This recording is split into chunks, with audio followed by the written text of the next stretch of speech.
والسلام على رسول الله وعلى آله وصحبه ومن والاه، أما بعد. مر معنا في الأمس الكلام حول القرآن في الدرس المتقدم، صح؟ الكلام حول القرآن، وقلنا أن القرآن كلام الله غير مخلوق، منه بدأ وإليه يعود، وهو يعني حروف وألفاظ وكلمات القرآن، وهو كلام الله لفظا ومعنى.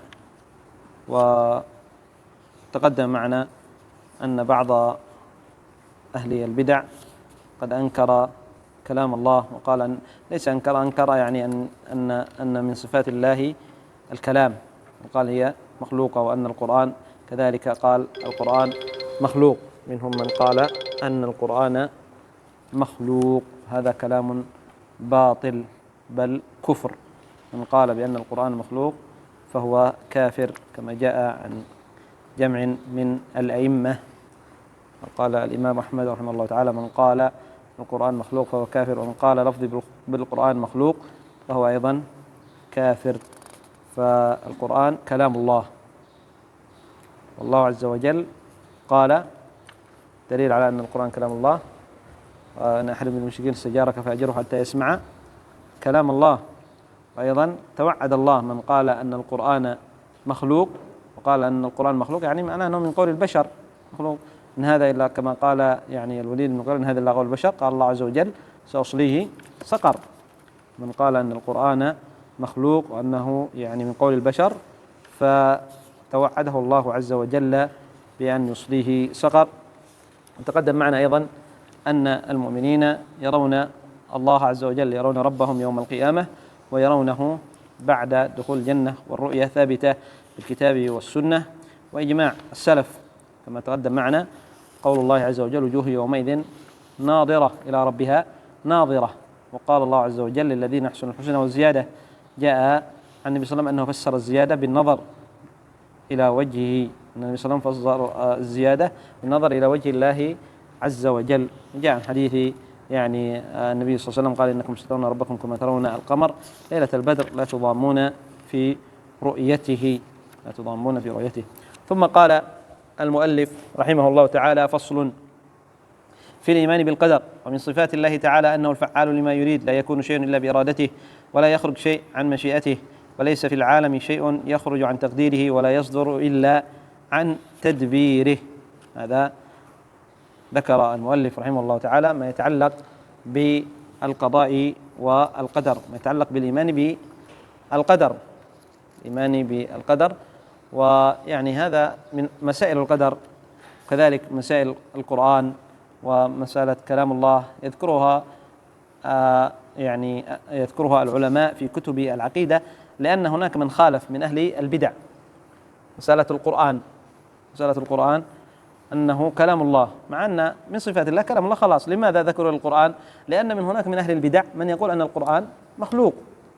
القرآن مخلوق، فذكروا في يعني كتب الاعتقاد. وكذلك الإيمان بالقدر، يعني الإيمان بالقدر لماذا ذكره يعني يذكره العلماء في كتب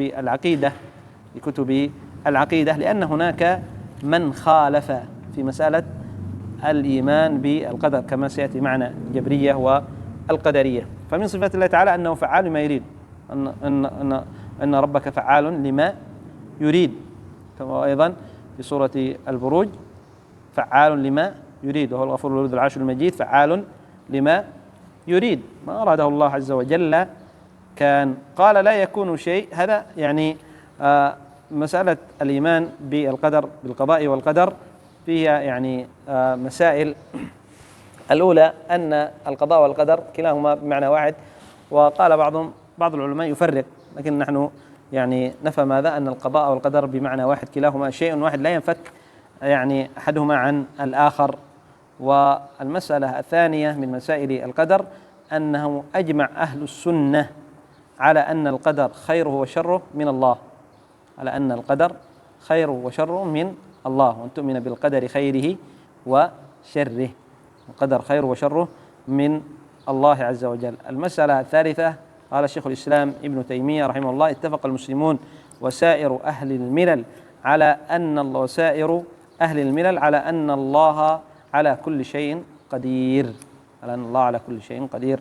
ومسألة الرابعة أن القدر له مراتب، وهو 4 مراتب ما تقدم معنا في شرح الأصول الثلاثة مراتب القدر. الأولى العلم، أن الله علم بالأشياء قبل وجودها وقبل كونها وقبل خلقها كما قال الله عز وجل: الله يعلم كل شيء، أو الله بكل شيء عليم. الله بكل شيء عليم، وما تسقط من ورقة ولا إلا هو يعلمها، ولا حبة في ظلمات الأرض ولا رطب ولا يابس إلا في كتاب. هذا في يعني ما يتعلق بالمرتبة الثانية، الله يعلم ما تبدون وما كنتم تكتمون. قال المرتبة الثانية الكتابة. مراتب القدر 4: الأولى العلم، أن الله علم الأشياء قبل كونها وقبل خلقها. المرتبة الثانية الكتابة، وهذه أيضا قبل أن يخلق الخلق: ما أصاب من مصيبة إلا في كتاب، ما أصاب من مصيبة في الأرض ولا في السماء إلا في كتاب من قبل أن نبرأها، إن ذلك على الله يسير. قال الله، أو قال النبي صلى الله عليه وسلم: إن الله كتب مقادير الخلق قبل أن يخلق، كتب مقادير يعني الخلق قبل أن يخلق السماوات والأرض ب50,000 سنة. 50,000 سنة. هذه المرتبة الثانية الكتابة. أولا العلم، ثاني الكتابة. المرتبة الثالثة المشيئة، فما شاء الله كان وما لم يشاء لم يكن، وما تشاءون إلا أن يشاء الله. المرتبة الرابعة الخلق.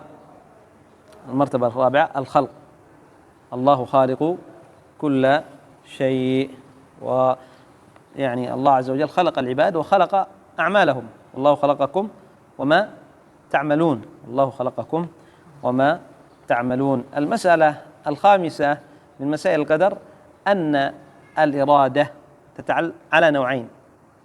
الإرادة على نوعين: إرادة كونية وإرادة شرعية. الإرادة الكونية هي المشيئة، ما شاء الله كان، هي المشيئة. فما أراده الله عز وجل كونا وقع لازم لا محالة. ما أراده الله عز وجل كونا وقع. القسم الثاني، النوع الثاني من الإرادة الشرعية، وهي المحبة، وهذه يريدها الله عز وجل، يحب الله عز وجل، لكن قد يقع وقد لا يقع. مثلا يحب الله عز وجل يعني إيمان زيد من الناس، يحب الله عز وجل، الله عز وجل يحب الإيمان، صح؟ يحب أن يؤمن العبد، فزيد يؤمن، إذن وقعت هذه الإرادة الشرعية. ومثلا الله عز وجل يحب الإيمان ويكره الكفر، فمثلا هنا عمرو يحب الله عز وجل منه أن يكون مؤمن لكنه كان كافر، هذه الإرادة الشرعية لم تكن هنا، لكن وقعت الإرادة الكونية. الله عز وجل يحب من جميع العباد الإيمان، يقرأ إن الله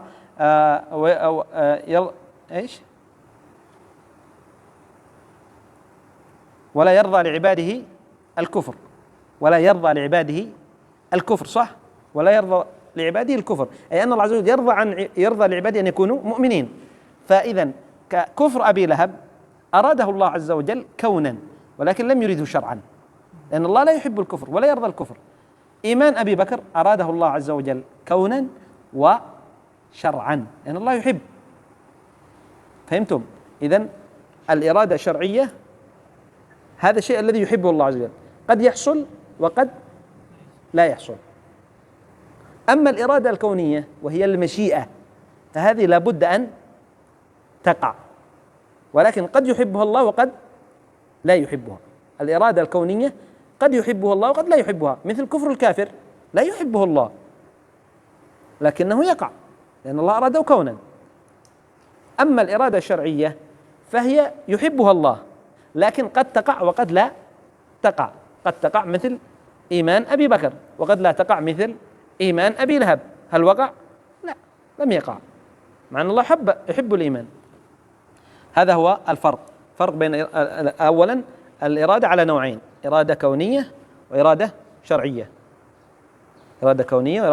الإرادة الكونية تقع لا محالة، والإرادة الشرعية قد تقع وقد. الفرق بين الإرادة الكونية والشرعية أن الإرادة الكونية تقع وقد يحبها الله وقد لا يحبه الله، والإرادة الشرعية قد تقع وقد لا تقع لكن يحبها الله، لكن يحبها الله. قال: ولا محيد عن القدر المقدور ولا يتجاوز ما خط في اللوح المسطور. أراد ما العالم فاعلوه ولو عصمهم لما خالفوه. أراد الله ولو شاء أن يطيعوه جميعا لأطاعوه.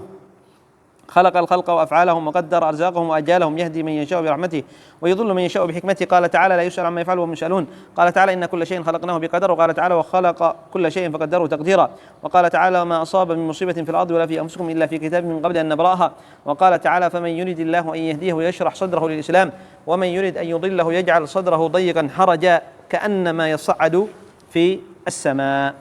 أي هذا من المؤلف رحمه الله تعالى يبين أن ما أراده الله عز وجل كونا يقع لا محالة، ولا محيد عن القدر المقدور ولا يتجاوز ما خط، أي يعني ما كتبه الله. كتب الله عز وجل مقادير الخلق، لأن الله كتب مقادير الخلق قبل أن يخلق الخلق كما تقدم معنا، فلا يمكن لشيء يعني أن يحصل وهو ليس مكتوب.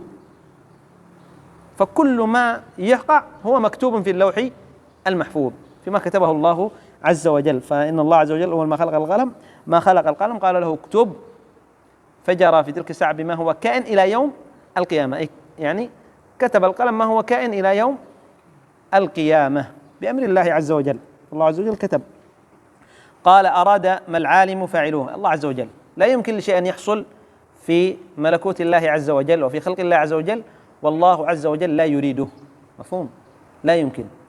فكل شيء يحصل في يعني هذه يعني في السماوات وفي الأرض بإرادة الله وبقدرة الله عز وجل وبمشيئته. قال: ولو عصمهم الله عز وجل لما خالفوه ولو شاء أن يطيعوه جميعا لا أطاعوه.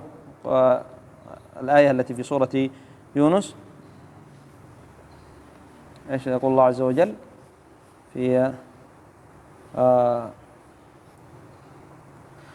ولو شاء الله لآمن من في الأرض كلهم جميعا أفأنت تكره الناس حتى يكونوا مؤمنين. هذه في سورة يونس. لا، ولو شاء الله لآمن من في الأرض كلهم جميعا أفأنت تكره الناس حتى يكونوا مؤمنين. يعني لو شاء الله، لو أراد الله كونا، ولكن الله لحكمته لا يريد ذلك لأجل قيام يعني مشروعية الجهاد ولأجل بيان يعني إظهار الحق على الباطل وغير ذلك من الحكم التي أرادها الله عز وجل، منها ما نعلمها ومنها ما لا نعلمها. قال: خلق الخلق وأفعالهم. نعم، الله عز وجل خلق الخلق وخلق أفعالهم. والله خلقكم وما تعملون، أي والذي تعملونه، والذي تعملونه. قال: وقدر أرزاقهم وأجالهم كما جاء في حديث ابن مسعود أنه يجمع خلقه في بطن أمه ثم يكتب رزقه وأجله وعمله وشقي أو سعيد. يهدي من يشاء برحمته ويضل من يشاء بحكمته. قال تعالى: لا يسأل عما يفعله وهم يسألون. نعم، الله عز وجل لا يسأل لماذا فعل، لأن القدر سر الله عز وجل. فإذا قيل لماذا عامل الله هذا بالعدل وذلك بالفضل، لماذا عامل الله الكافر بالعدل هذا بعدله وعامل المؤمن بفضله، فنقول هذا سر الله. القدر سر الله كما قال أئمة السلف. لماذا فعل الله؟ لا نسأل، لا يسأل عما يفعله هم يسألون. فالقدر سر الله. لماذا عمل الله ذلك بالعدل، الكافر بالعدل مثلا بحكمته والمؤمن بالفضل بأن تفضل عليه، نقول هذا سر الله، هذا سر الله، هذا قدر والقدر سر الله. فلماذا أغنى الله فلان وأحرم فلان، يعني جعله فقير؟ هذا من القدر، والقدر سر الله. مفهوم؟ والقدر سر الله. لا نعترض على قضاء الله، لا اعتراض، فلا راد لقضائه ولا معقب لحكمه، ولا اعتراض. لا يجوز أن يعترض، لا يجوز العبد أن يعترض، لأن العبد مخلوق مربوب محكوم لله عز وجل. الله عز وجل له أن يتصرف بالعباد بما يشاء، فلا يجوز لنا أن نخوض في مسائل القدر. لماذا؟ ما العلة؟ نؤمن بقضاء الله وقدره ونعمل بما أمرنا الله عز وجل، ولا نذهب نخوض في القدر. لماذا حصل كذا، ولماذا أراد الله كذا، لماذا؟ هذا من القدر، وهذا سر الله. فلا نخوض فيما هو يعني من أسرار الله عز وجل كما قال السلف. وقال إن كل شيء خلقناه بقدر. استدل على بعض مراتب القدر. هنا استدل على الخلق، مرتبة الخلق وهي المرتبة الرابعة، وكذلك مرتبة الكتابة وهي المرتبة الثانية، ومرتبة المشيئة وهي المرتبة الثالثة. قال روى ابن عمر عن أبيه أن جبريل عليه السلام قال النبي صلى الله عليه وسلم: الإيمان قال أن تؤمن بالله وملائكته وكتبه ورسله واليوم الآخر وبالقدر خيره وشره. فقال جبريل: صدقت. هذا معروف حديث يعني جبريل المشهور حديث عمر. قال وقال النبي صلى الله عليه وسلم: آمنت بالقدر خيره وشره وحلوه ومره. وهذا ضعيف كما سيأتي معنا. ومن دعاء النبي صلى الله عليه وسلم الذي علمه الحسن بن علي يدعو به في قنوت الوتر: وقني شر ما قضيت ولا نجعل قضاء الله وقدر حجة لنا في ترك أوامره واجتناب نواهيه، بل يجب أن نؤمن ونعلم أن لله علينا الحجة بإنزال الكتب وبعثة الرسل. قال الله تعالى: لئلا يكون للناس على الله حجة بعد الرسل. ونعلم أن الله سبحانه ما أمر ونهى إلا المستطيع للفعل والترك، وأنه لم يجبر أحدا على معصية ويضطره إلى ترك طاعة. قال الله تعالى: لا يكلف الله نفسا إلا وسعها. وقال تعالى: فاتقوا الله ما استطعتم. وقال تعالى: اليوم تجزى كل نفس بما كسبت لا ظلم اليوم. فدل على أن للعبد فعلا وكسبا يجزى على حسنه بثواب وعلى سيئه بالعقاب، وهو واقع بقضاء الله وقدره. نعم، هذا يعني استدل المؤلف رحمه الله تعالى على مسألة الإيمان بالقضاء بالقدر، وهو من أركان الإيمان، من أركان الإيمان الستة كما جاء معنا يعني في يعني الأصول الثلاثة. ذكر المؤلف رحمه الله تعالى حديث يعني عمر، حديث جبريل المشهور: وما الإيمان؟ قال أن تؤمن بالله ومنها وبالقدر خيره وشره. فقضاء الله عز وجل، فعل الله عز وجل كله خير. فعل الله لا نقول فعل الله يعني فيه شر، لا، حاشا وكلا، فعل الله كله خير، لكن المقدر والمقضي هو فيه خير وفيه شر. المقدر والمقضي فيه خير وفيه شر، لكن قضاء فعل الله خير. فعل الله عز وجل خير كله، خير كله، لكن قد يعني في المقضي والمقدر قد يكون شر وقد يكون خير. قد يكون شر بالنسبة إلى يعني بعض، وخير بالنسبة شر بالنسبة لأمر، وخير بالنسبة لأمر آخر. مثلا قطع يد السارق، قطع يد السارق بالنسبة للسارق شر، صح، لأنه ينقص يعني يؤلمه، لكن بالنسبة إلى غيره خير، لأن السارق إذا قطعت يده غيره من السرق يعرف أنه إذا سرق ستقطع يده، إذن سيمتنع من السرقة، إذن فيها خير، صح. قطع يد السارق فيها خير من ناحية أخرى، شر من ناحية المسروق نفسه، أنه ستنقص يده وسيؤلمه، لكن بالنسبة إلى غيره خير، لأن السارق الآخر إذا رأى أن الأمير يقطع من يسرق تقطع يده، هل سيتجرأ على السرقة بعد ذلك؟ إذا رأى السارق أن علم السارق أنه إذا سرق ستقطع يده، هل سيسرق؟ هل سيسرق؟ لا، لن يسرق، يخاف ستقطع يده. إذن هي خير بالنسبة إلى غيره، بالنسبة إليه شر، بالنسبة إليه شر، لكن بالنسبة إلى غيره وبالنسبة إليه نفسه أيضا هي خير. لماذا؟ لأن في القصاص تطهير، في القصاص حياة لكم، يعني كتب عليكم القصاص في القصاص، في القتل أيضا، يعني قتل القاتل أيضا خير بالنسبة، وكذلك قطع يد السارق كما قال النبي صلى الله عليه وسلم يعني في أنها يعني تطهير، الحدود من باب التطهير. فقطع يد السارق بالنسبة خير له، شر أيضا وهي خير له. لماذا؟ لأنها تطهير لذنب السرقة، مفهوم؟ تطهير للذنوب. القصاص في القتلى، الله عز وجل قال: ولكم في القصاص حياة يا أولي الألباب. الآن القتل بالنسبة للمقتول الذي يقتل قصاص شر، صح، بالنسبة لغيره خير، صح، لأن بعد ذلك إذا يريد الرجل أن يقتل يقول إذا قتلت سأقتل، يمتنع عن القتل، صح، إذن خير.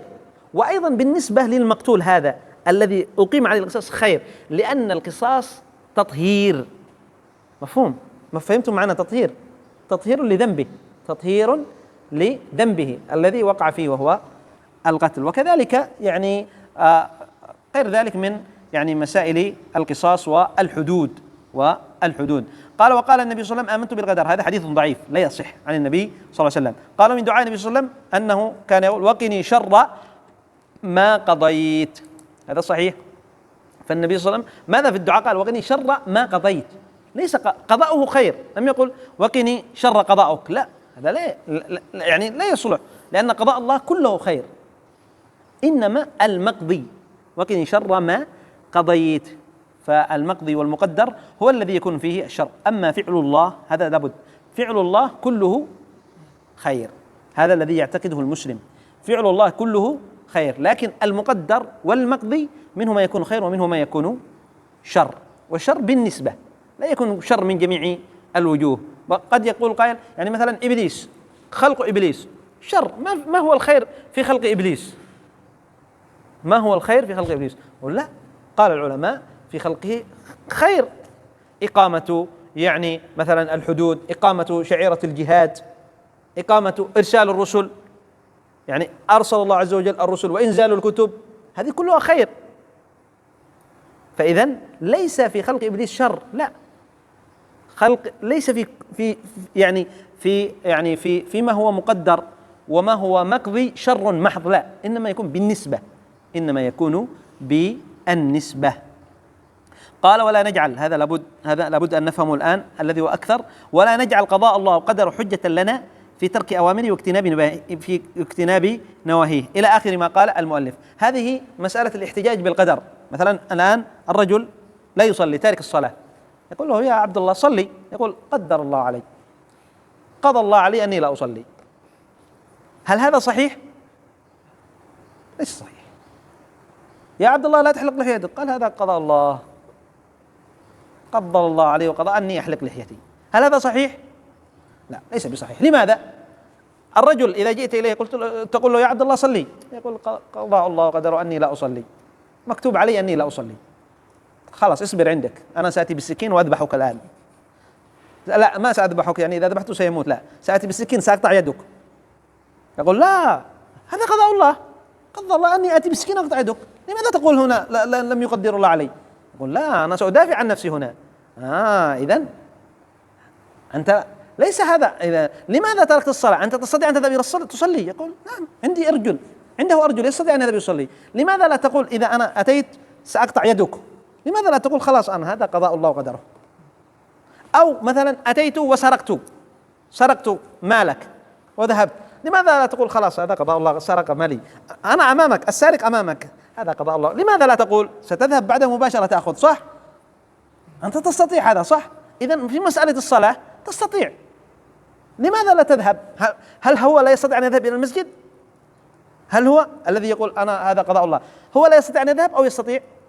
يستطيع، عنده استطاعة، يستطيع أن يمشي، يستطيع أن يتوضأ، يستطيع. إذن لماذا تحتج في القضاء والقدر في ترك الأوامر؟ وعند المسألة الذي في مسائل الدنيا وفي الاعتداء لا تحتج بالقضاء والقدر، هذا لا يجوز. إذن لا يجوز لنا أن نحتج بقضاء الله وقدره على ترك الأوامر وفعل المحرمات. أنا أشرب الخمر، لماذا قدر الله علي؟ قضاء الله، لا بأس، قضاء الله، لا، أنت تستطيع أن تترك الخمر. فهنا لا يجوز الاحتجاج بالقدر على ترك الأوامر، يجوز الاحتجاج بالقدر في المصائب، حصل له حادث قدر الله، قضاء الله، حصلت له مصيبة، يقول هذا يجوز، قضاء الله وقدره، حصل له حادث، انكسر، هذا قضاء الله وقدره، نعم انكسرت، لماذا انكسرت؟ لماذا لم تعمل كذا؟ يقول قضاء الله وقدره، هذا جائز. أما المعائب ترك الأوامر وفعل المحرمات لا يجوز. لماذا تشرب الخمر؟ قضاء الله، لا يجوز، إلا يقول يجوز الاحتجاج كما احتج موسى مع آدم، فحاجه آدم فخصمه، قال له موسى لماذا أخرجت معنا ذريتك بسبب ذنبك من الجنة؟ قال آدم هذا شيء قضاء الله وقدره. قالوا جواب على هذا في أمرين، أن آدم قال هذه مصيبة قدرها الله عليه، هذا يجوز. وأيضا وجه ثاني أن العبد إذا عمل الذنب ثم تاب يجوز له أن يحتج بالقدر. مثلا يعني شرب الخمر ثم تاب إلى الله عز وجل، ثم جاءه رجل يقول لماذا شربت الخمر؟ يقول قدر الله علي، قضاه الله علي، أنا تبت الآن، هذا يجوز. أما وأنت مصر على الذنب لا يجوز. تشرب الخمر يأتي أنا قدر الله علي أنا أشرب، لا يجوز. مفهوم؟ لأنه يستطيع أن يترك هذا، لأنه يستطيع، لأنه مأمور بترك شرب الخمر. فهذا يعني مسألة الاحتجاج بالقضاء والقدر، أنه لا يجوز في ترك الأوامر وفعل المحرمات، ويجوز في يعني المصائب إذا حصلت المصيبة يجوز أن يحتج بالقدر فيقول هذا قضاء الله وقدره. إن شاء الله يأتي معنا تكملة يعني شرح هذا الكلام وزيادة تفصيل في الدرس القادم. نكتفي بهذا القدر إلى هنا. سبحانك اللهم وبحمدك، أشهد أن لا إله إلا أنت، أستغفرك وأتوب إليك.